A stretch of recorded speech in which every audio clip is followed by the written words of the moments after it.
दिल से दिल तक भोजपुरी सुने। सारा लोग इंडिगो परिवार के तरफ से रउआ सब लोग के हमनी के इंडिगो परिवार में हार्दिक अभिनंदन करत जा, स्वागत करत जा। कैप्टन प्रतीक बारे साथ में कॉकपिट में और हमनी के छोटा सा परिवार इंडिगो परिवार है जा मर्सी, सोनिका, यशी और कोमल इंचार्ज बारी। आज थोड़ा सा हल्का लोड बा, अभी तक दिवाली छठ के टाइम आ गई, वापस आए में ज्यादा भीड़ रहा था, जाए में थोड़ा कम। भोजपुरी समझ में आओ था सब कोई के हिंदी में ट्रांजिशन करी। भोजपुरी ठीक बा, बहुत बढ़िया।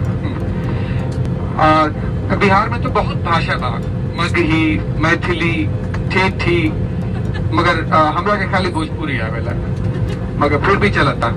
तो वो लोग के एक परिवार के सदस्य हमनी के समझे नहीं जा, भले हम रहम जहाज में ना रहम, कोई और कप्तान रहे, कोई और क्रू रहे।